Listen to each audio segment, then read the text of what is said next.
அனைவருக்கும் வணக்கம். கோவில்களில் செய்யக்கூடாத சில முக்கிய தவறுகளையும் என்னென்ன விஷயம் செய்யணும் அப்படின்றதையும் இந்த வீடியோவில் பார்ப்போம். வீடியோக்குள்ளே போகிறதுக்கு முன்னாடி நம்ம சேனலை இப்போ தான் நீங்கள் புதுசாக பார்க்குறீங்க அப்படின்னா லைக் பண்ணிக்கோங்க. இது போன்ற ஆன்மீக தகவல்கள் உங்களுக்கு வேணும் அப்படின்னா நம்ம சேனலை சப்ஸ்கிரைப் பண்ணிக்கோங்க. சப்ஸ்கிரைப் பண்ணி ஆல் ஆப்ஷனை கிளிக் பண்ணி வச்சுக்கிட்டிங்கன்னா நாங்கள் போடுற வீடியோ எல்லாமே உங்களுக்கு உடனுக்குடனே வந்து சேரும். வாங்க வீடியோக்குள்ளே போகலாம். கோயிலுக்குள்ள பொதுவாகவே எந்த ஒரு கோயிலுக்குள்ள நம்ம போகும்போதும் என்னென்ன விஷயத்த தவிர்க்கணும் அப்படின்றத முதல்ல நம்ம பார்த்துடலாம். கோவிலுக்குள்ள நுழையும் முதல்ல நம்ம உடம்ப நம்ம சுத்தமா வச்சுக்கணும். அதாவது குளிச்சுட்டு வரணும். எந்த கோயிலுக்குள்ள போனாலுமே அசைவ உணவுகளை சாப்பிட்டுட்டு கோயிலுக்குள்ள போகக்கூடாது. கோவிலுக்குள்ள பொதுவாகவே எந்த கோயில்களிலுமே வேகமாக வாகனம் வரக்கூடாது.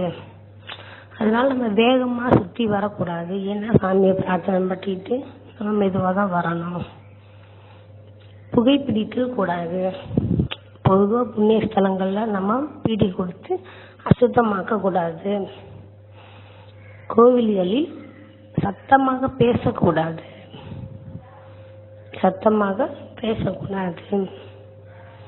இன்னொரு முக்கியமான ஒரு பாயிண்ட் சொல்றேன். நம்ம கோவில்ல கொடுக்கிற விபூதி, அதாவது திருநீர் கொடுக்கிற பிரசாதத்தை நடந்து போற வழியிலேயும் கீழே சிந்திட்டு வைக்க கூடாது. விபூதியா இருக்கட்டும் சரி, பிரசாதமா இருக்கட்டும் சரி, எதுவாயினும் சரி கீழே சிந்திட்டே வந்து வைக்க கூடாது. ஏன்னா நம்ம அந்த பொருளை அவமதிக்கிற மாதிரி ஆயிரும்.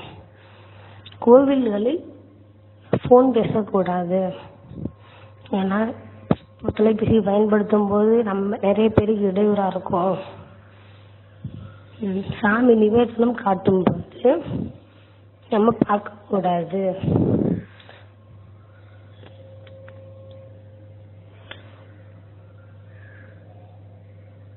தேவதைகள் பலிபீடத்திற்கு நடுவிலும் லிங்கத்திற்கு நடுவிலும் நடக்கக்கூடாது. இது போன்ற தவறுகளை நம்ம செய்யாமல் இருப்பது ரொம்பவே நல்லது. இதை தவிர்த்து கோவிலுக்குள் செல்லும் முன் வீட்டை சுத்தம் செய்துவிட்டு, அதாவது நம்ம எல்லாருமே வீடெல்லாம் அலசுவோம் இல்லையா, வீடெல்லாம் அலசிட்டு பூஜை அறையை சுத்தம் செய்துவிட்டு குளித்து விட்டு இது போன்ற நல்ல விஷயங்கள்லாம் செய்யணும். நம்ம என்னங்க நம்ம வீட்டை சுத்தம் பண்ணிட்டு நம்ம குளிச்சுட்டு மட்டும் வந்தா போதுமா அப்படின்னு கேட்டீங்கன்னா, இதை தவிர்த்து இன்னொரு முக்கியமான ஒரு விஷயம் இருக்கு. நம்ம பூஜை அறையை சுத்தம் பண்றது, வீட்டை சுத்தம் பண்றது, நம்மளை சுத்தம் பண்றதை தவிர்த்து நம்ம எப்போ கோயிலுக்கு போனாலும், அதாவது எந்த ஒரு நல்ல காரியத்துக்கு போனாலும் வீட்டில் பூஜை அறையில விளக்கேற்றி ஒரு 10 நிமிஷமோ அரை மணி நேரமோ விளக்கேற்றி நம்ம பிரார்த்தனை பண்ணிட்டு கோயிலுக்கு போனோம் அப்படின்னா ரொம்பவே நல்லது. கோயிலுக்காக இருக்கட்டும் சரி, எந்த விஷயத்துக்காக இருந்தாலும் சரி, நம்ம இந்த மாதிரி விஷயத்த பயன்படுத்தணும் அப்படின்னா ரொம்பவே நல்லது. அதான் சொல்றோம், இந்த மாதிரி நல்ல விஷயங்களை செய்யணும் அப்படின்னு. கோவில்களில் செய்யக்கூடாதவை: குளிக்காமல் செல்வது, கோவிலுக்குள் நுழையும் முன் குளித்து விட்டு செல்வது அவசியம், அசைவ உணவுகளை சாப்பிட்டு விட்டு செல்வது, கோவிலுக்குள் செல்லும் முன் அசைவ உணவுகளை தவிர்ப்பது நல்லது, கோவிலுக்குள் வேகமாக வலம் வருவது, கோவிலை மெதுவாக அமைதியாக வலம் வருவது நல்லது, புகைப்பிடிப்பது, கோவிலுக்குள் புகைப்பிடித்துவிட்டு கண்டிப்பாக தவிர்க்கப்பட வேண்டும், கோவில்களில் சத்தமாக பேசுவது, கோவிலுக்குள் அமைதியாக மரியாதையாக பேச வேண்டும், செல்போனை பயன்படுத்துவது, கோவிலுக்குள் செல்போனை அணைத்துவிட்டு செல்வது ரொம்பவே நல்லது,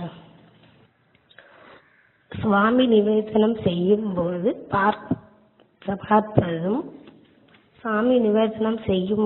பார்ப்பது மிகவும் தவறு. அதை பார்க்க கூடாது. தேவதைகள் பலிபீடத்திற்கு நடுவிலும் லிங்கத்திற்கும் நடுவிலும் நந்திக்கு நடுவிலும் புகக்கூடாது. ஏன்னா இவைகள் அனைத்தும் ஏன்னா இந்த இடங்கள் எல்லாமே புனிதமானவை. எனவே இவற்றின் நடுவில் சுற்றி வரக்கூடாது.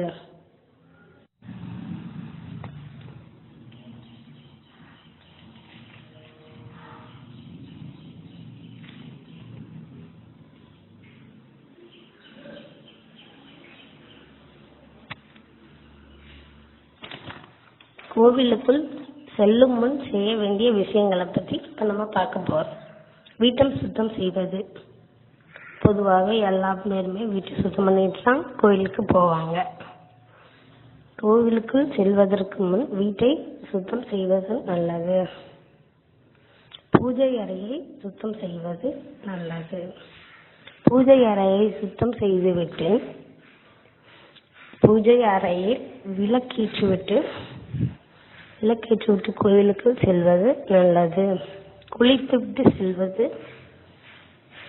கோவிலுக்குள் செல்வதற்கு முன் குளித்துவிட்டு செல்வது நல்லது. அடிக்கடி எல்லாருமே பூஜை அறையை சுத்தம் பண்ணணும், குளிச்சுட்டு போகணும் அப்படின்னு சொல்றதுக்கான அர்த்தம் யாருக்காச்சும் தெரியுமா? முதல்ல கடவுள்கிட்ட போய் நிற்கும்போது நான் தன்னையும் சுத்தம் பண்ணியிருக்கேன், என்னை சுற்றி இருக்க இடத்தையும் சுத்தம் பண்ணியிருக்கேன்,